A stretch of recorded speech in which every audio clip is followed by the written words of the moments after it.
Welcome to the Breaking 90 podcast, where we talk about all things sustainable fat loss. We take people on 90-day journeys to creating fat loss forever.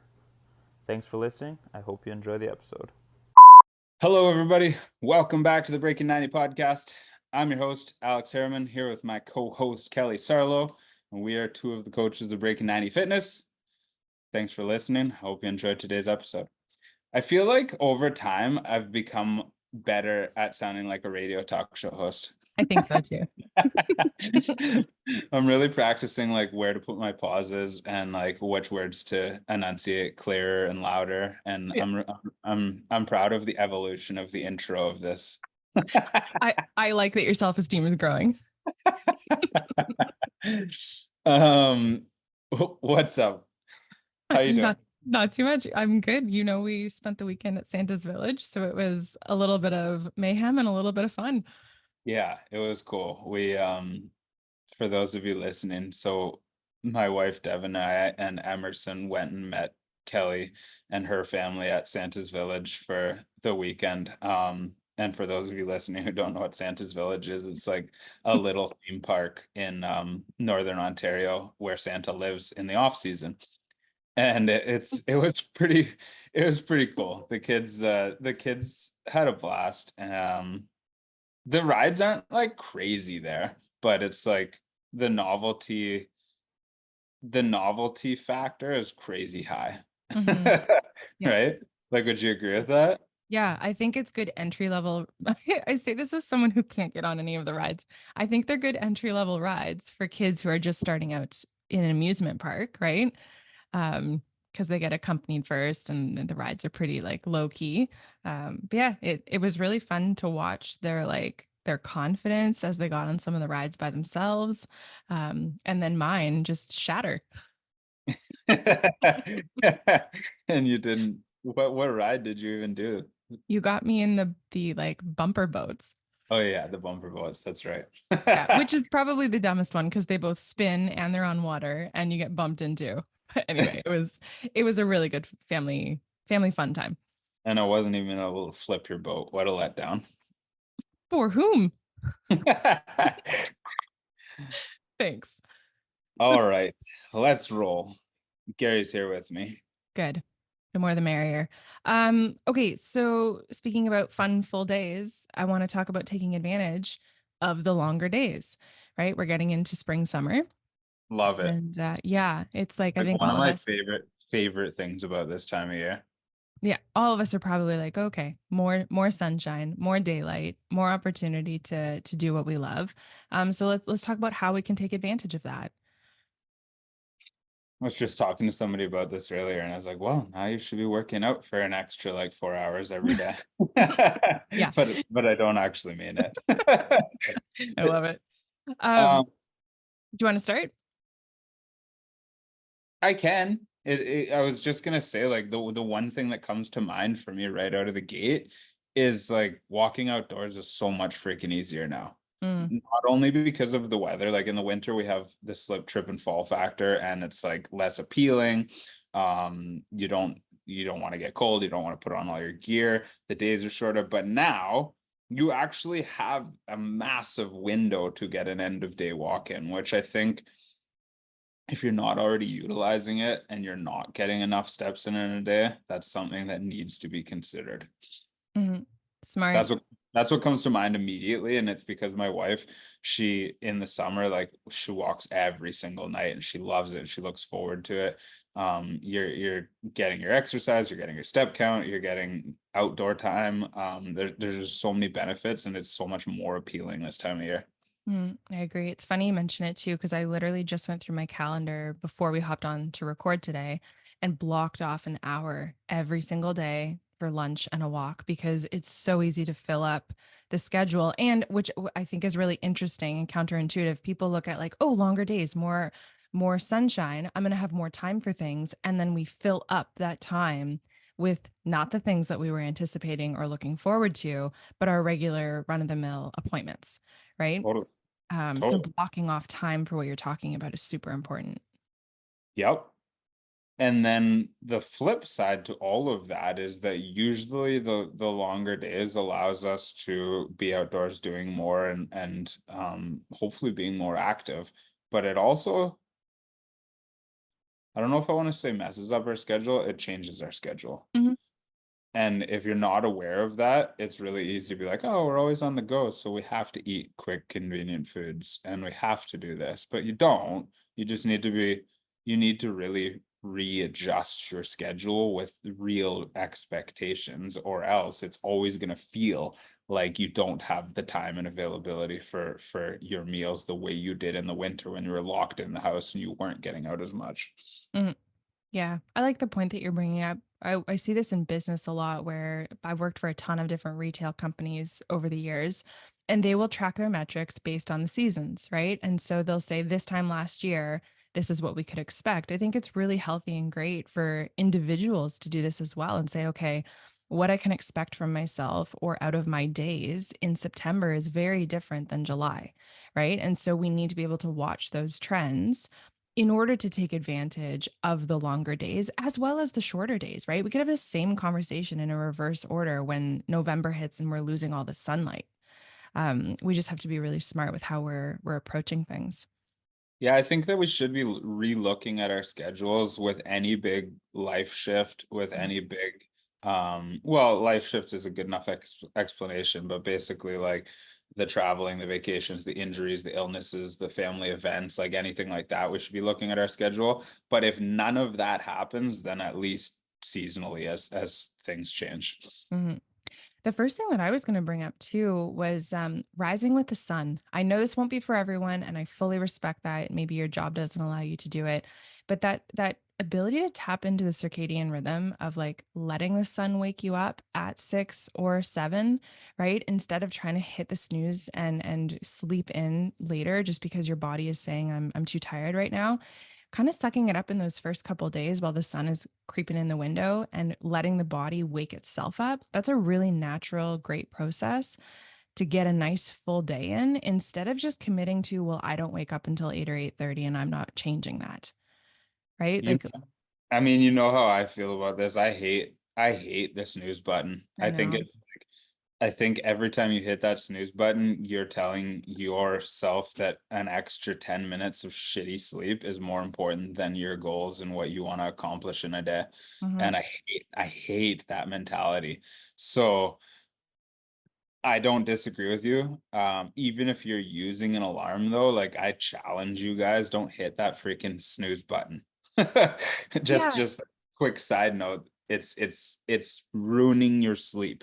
You're waking up out of a good quality of sleep, allowing yourself fall back into a poor quality of sleep, and then waking up after poor quality of sleep instead of good quality of sleep. If you could sleep in 10 extra minutes, just sleep in the 10 extra minutes if that's what you want to accomplish. Mhm. Yeah, so to put those two things together too, I'm really referring to like when the sun starts to naturally wake you up and your alarm is set for 7, but you naturally start to wake at let's say 6:40, right? And you look over at your alarm and you're just like, "Oh, amazing, I have 20 minutes left." Just get up. Yeah, Just no, I get get up that. and start moving, right? I knew that's what you were getting at, and Yeah. but I just like I just wanted to give that side note for all you people that hit snooze. Oh no, I'm not fighting with you. I'm just illustrating for everyone. Um, because I don't think I don't know. I wake up to alarm all the time because I'll often get up at 4 o'clock in the morning or 5 o'clock in the morning. But even if there is a day where I choose to sleep until 7, usually I wake up to alarm, dog, or child. Mhm. Yeah. So I would be curious to see what would happen if I let myself sleep in. I might end up waking up at noon. It's okay. There's time for experiments too. I want to bring up something that I know that you're going to talk about, and that's eating the frog, right? We've done like a single podcast just on eating the frog alone as a concept. So doing that kind of big hairy thing that hangs over your head for the day, doing it first thing or close to first thing in the day. So getting it out of the way in order to take advantage of this beautiful full day in the longer seasons. Yeah, love it. Um, so do you want me to say the frog quote, or does Yeah, everybody know the please frog quote? I do think it's it. Brian Tracy. I always quote this. Um, so if you have to eat a frog every single day, you should do it first thing in the morning. If you have to eat two frogs every day, you should eat the biggest, ugliest one first. This is something we use with our members all the time because everybody's got different frogs in their life. Everybody's got different things that hang over their head. And if the day goes on, they're more and more likely to push it to the back burner, ignore it, and not accomplish it. But even if it is so, so important to you, your goals and what you're trying to accomplish, we have a way of letting it slide. So when we prioritize that, not even necessarily first thing in the morning, when we prioritize it at the first reasonable chance in our day, the likelihood of it being accomplished is much higher. So I say that because, like, if you're starting work at 5 o'clock in the morning every day, chances are we're not going to wake up and exercise before that. Mhm. Maybe that is reasonable for you, and I'm not telling you not to, but for most people, it's like that's insane. I'm not going to do that. So then your reasonable becomes like right after work instead of coming home, sitting on the couch, scrolling your Instagram, watching a TV show, and then maybe I will or won't get it done at the end of the day. Mhm. Yeah, I Anything, love that. anything you wanted to add to that? No, I think it's good. And I think if there is confusion for people who might just be being introduced to this concept and you're not sure if something is or isn't your frog, that's a conversation that we're happy to have. Right. Yeah. And to remember too that today what your frog is or what you identify it is might not be your frog 6 months from now. When it becomes so part of your routine and it's not as painful as it once was, those things can change in our lives. I really love the idea too of tying a frog in with a BAM. Hmm. And so I know Kelly understands where I'm going with this, but what I mean is that, say your frog is exercise and you've got like this 40-minute workout that you've committed to and you do it most days, but there's days that it hangs over, like it doesn't happen, it hangs over your head, or you really struggle to accomplish it. Instead of making the frog the 40-minute workout, we tie a frog and a BAM, a bare ass minimum, together and say, I'm going to get, this is what I can accomplish on my worst day. So now, even on my worst day, I know I could get, say, a 20-minute walk in. Now, what I will actually start doing on a nice longer day is getting up and doing the BAM version of my frog. And then if I can get the full version done that day, that's kick ass. But if not, I'm super happy I did that 20-minute walk, even if I don't get the 40-minute workout done, because otherwise I would have done neither.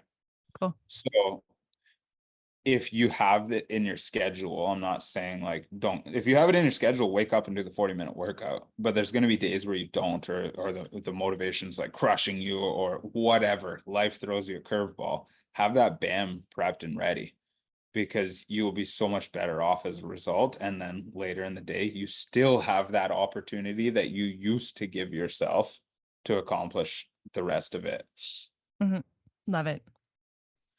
I also like tying eating the frog. I know that's not the podcast itself, but eating the frog with I don't want to use the word reward, but something enjoyable that you can do afterwards, right? Something you're looking forward to.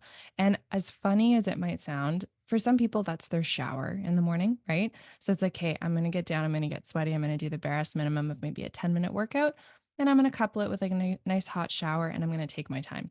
That could be the thing that you look forward to, right? Or it might be, I'm going to give myself my coffee after the workout, right? So you're kind of giving yourself this if then reward system that just allows you to sort of set up how the day is going to flow because we do deal better when we have structure. Mm, absolutely. Absolutely. And that takes us back to the beginning of this podcast where we talk about the longer day opening up opportunities, but it becoming Parkinson's law, very easy to fill that extra time. If Yeah. we don't schedule these things in, we're not going to naturally make time for them Mhm. unless you have a crazy amount of discipline already. Yeah, which I mean, then you know how to take advantage of time because you're a pro time manager. And you're probably not listening to this podcast. Okay, then. Yeah. uh, Great points though, for sure. So just to like put that into like theory and example, what I would often encourage you guys to do is just wake up and get a short walk in, or wake up and because I think for a lot of you, exercise is going to be the BAM. And if I tell you to try to wake up and do your workout before work, a lot of you are going to hate the idea of that in the Mhm. beginning. So wake up and get a short walk in. It's a little bit of action you've taken towards your goal. Anything above and beyond is icing on the cake. Because right now you're leaving yourself the opportunity to exercise at the end of the day, which may or may not happen. Get the short walk in or the short workout in, like Kelly said, a short circuit in. You can always build and compound off of action that we start taking today. It doesn't need to be everything today. Cool. Can I throw a little bit of a curveball potentially? Yeah. Okay. So I got to frame this properly because this might apply to some and not all. When we talk about taking advantage of the longer days, I think for a lot of people, there's a certain sense of anxiety that comes with it because we assume, oh, longer days means I should be even more productive. And Mm. that's not necessarily what we're trying to get at, right? We have longer, periods of time to maybe get the same amount of productivity done. It doesn't mean you have to keep adding to your list. So for some people, taking advantage of your longer days might actually mean scheduling in rest and taking things at a slower pace than you're used to. Because I know, like, if we think about those horribly short days in November and December when we wake up without sunlight, we go to bed, and it's been 4 hours of nighttime already. Um, we can feel very like not motivated to get certain things done. So we're trying to squeeze everything in a short period of time, right? Before the sun goes down, and we just want to call it a day and watch TV. Now, with the longer days, for some of you, you're going to try and pack in more productivity. And what we really need to do is slow ourselves down and actually pace ourselves better than we might have been doing all year, right? Permitting rest, allowing ourselves to take little breaks here and there. If that means that you're going to get started and get the other things that we're talking about done in a reasonable amount of time too. So I think no matter who you are, evaluate your tendencies, evaluate your default mode to say like, okay, is this a time to push? Because, normally I make the excuse for those short days that I can't get everything done and the longer days I have to take advantage of in terms of more productivity. Or am I someone who tries to jam too much in and I'm heading for burnout before that, sun goes down already and I need to actually pace? Great. Yeah.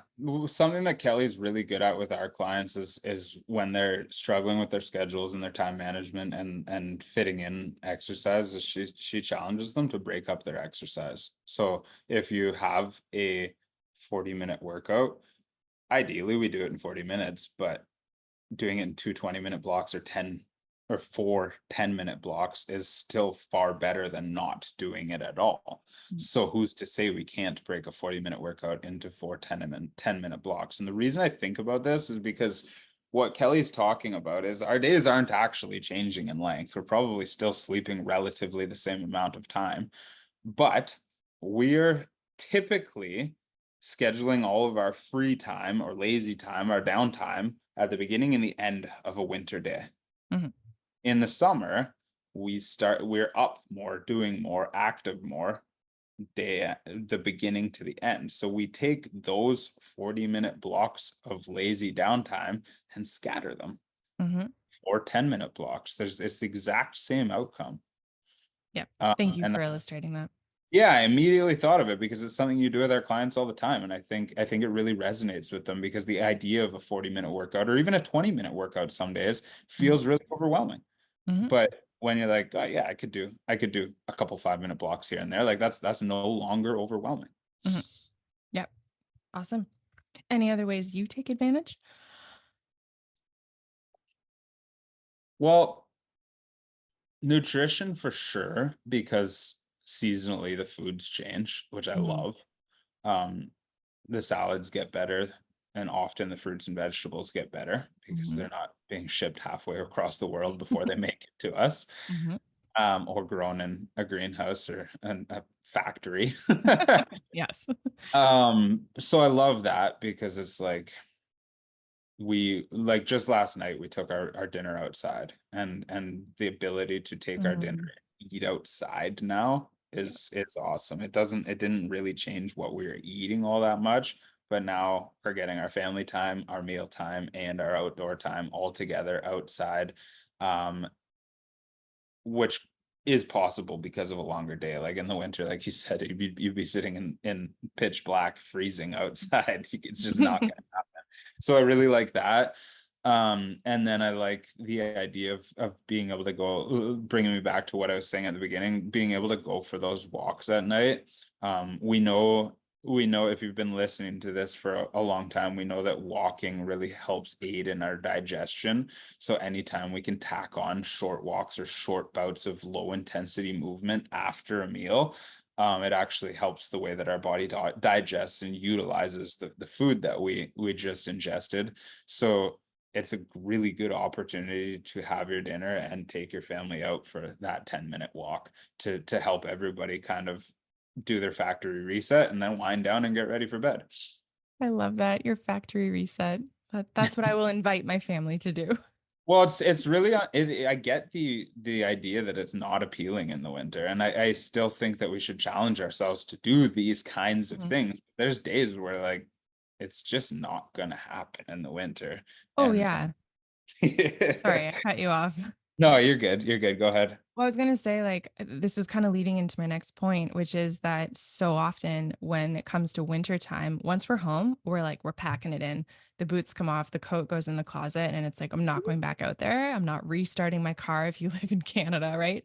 Yeah. And now with the longer days, we can easily come home, the mindset shifts, and it's like, yeah, I'll go back out for 7:30. I'll make a plan at 8 o'clock, right? If you have that freedom to kind of come and go. And so opportunity opens up.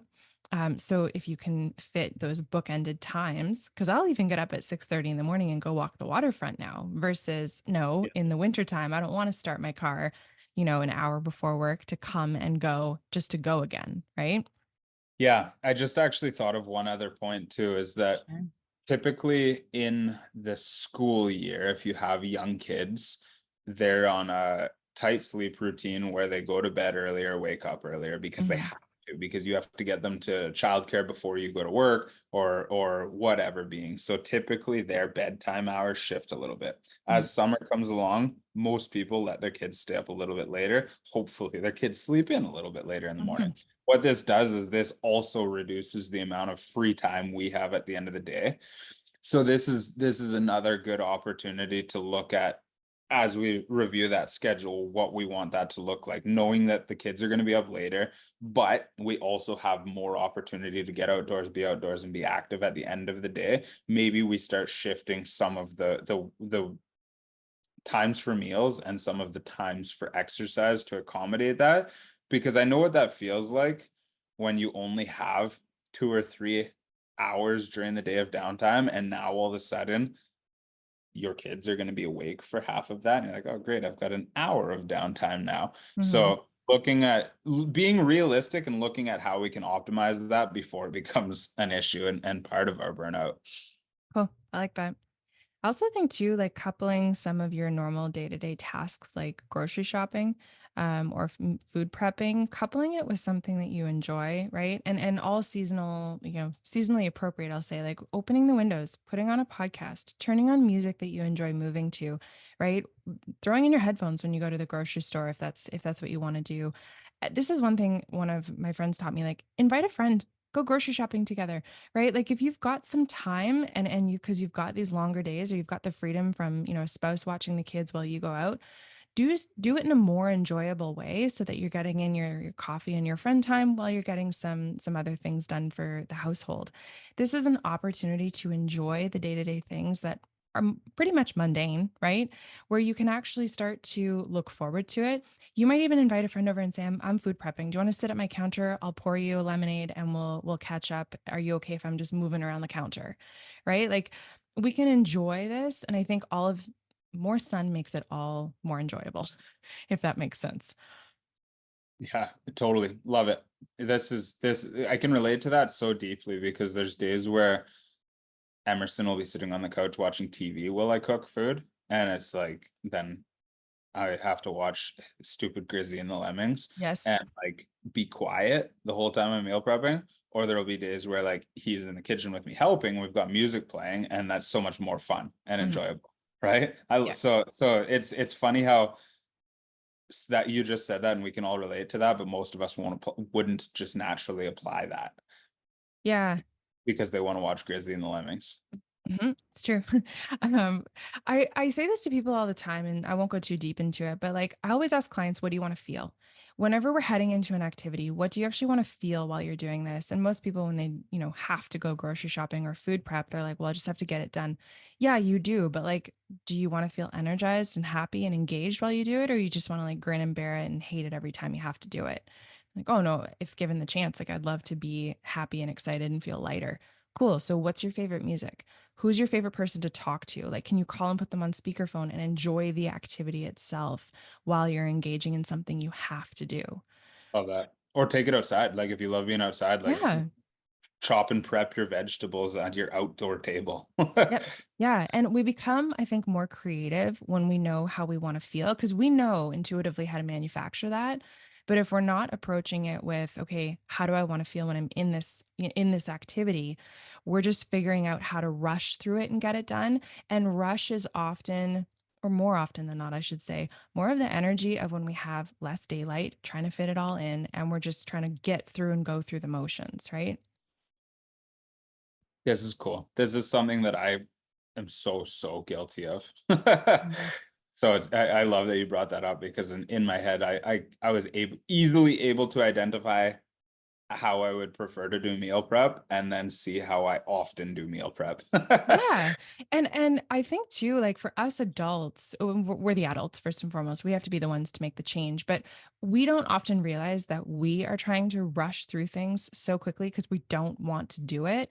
And that's valid. It's not something you need to fix. But we end up rushing our household. We rush our spouse, we rush our kid, and then everyone else is in this like angsty bad mood.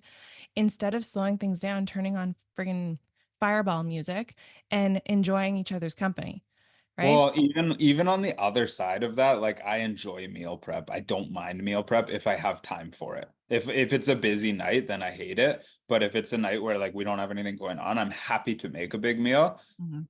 Usually during that time is when I let him watch TV. But it's like that's where I could make that so much more enjoyable. And like it's not that he doesn't like doing meal prep with me, it's that he doesn't get to watch a lot of TV. So I'm like, cool, Right. buddy, like you can go watch TV while I do this thing that I like doing. Mhm. But I could make it more enjoyable so easily, and he would never care if he didn't get to watch TV at all. Right. Well, there you go. Yeah, Love it. thanks. You might have changed my life. I'll let you know in another week. Oh, thank you. That's so kind. I'll hold my breath. This is fun. Cool. Yeah, it was a lot to think about. I hope everybody listening to this is thinking about taking that second look at your schedules and reevaluating your priorities and where things need to lie so that you can actually optimize these longer days or different exposures to daylight. Mhm. Good. Can I leave him with a fun tip? Sure. Okay, so like we'll shake the topic off and I just want to like do a whole new idea. Just taking like your favorite spice or flavor and shaking it into like your hummus, your mayonnaise, your kind of like the binding agents, let's say, and even regretfully, I'm going to say Greek yogurt. Um, just to like spice things up because metaphorically and literally, because a lot of people get bored eating the same thing every day, and that's totally understandable for a lot of people. That's difficult. But if you think about like eating veggies and dip every day, eating Greek yogurt and fruit every day, or if you're turning it into a dip or your egg salad, just adding a slightly different spice changes the meal for you, right? And you're still getting your nutrients, but you're getting a different kind of palate. And I think that that can be a game changer. I also, on one of our group coaching calls with our members the other day, we were talking about this and somebody mentioned cottage cheese, and I don't love cottage cheese. Like I do like it in recipes and things like that, but I don't really like to just eat cottage cheese. But she mentioned like blending it or buying the smooth cottage cheese and then adding those binding agents to use it in recipes. And I could totally see myself doing that because I don't mind the flavor of it, and it's got such a great protein count. Mhm. Cool. Yeah, I think even if some of you, because we're always trying to simplify things, right? We don't want to overwhelm. People already feel overwhelmed with nutritional conflicting information. If you just picked your favorite flavor, like for myself, dill, if I think about adding dill to hummus or an avocado spread or my egg salad, like I could change so many things I already like or semi enjoy eating and make it that much more enjoyable. If that's basil or parsley for you, like have at her. Mm, cool. That's it. Well, I hope you guys got some value and takeaways and got the wheels spinning as you listen to this episode. And as always, if you have any questions, if you're looking for how to actually apply this is what we do with our clients every single day. So reach out and have that conversation with us. We'd love to just have a discovery chat with you to see if or how we could help you. And if we can't, then to point you in a really good direction. That's what we're here for. So if you've been listening and enjoying it, reach out and have that talk with us. But lastly, wherever you are, take that screenshot, share it to Instagram, tag at Breaking 90 Fitness, and let us know that you've been listening. Thanks, guys. Have a great day.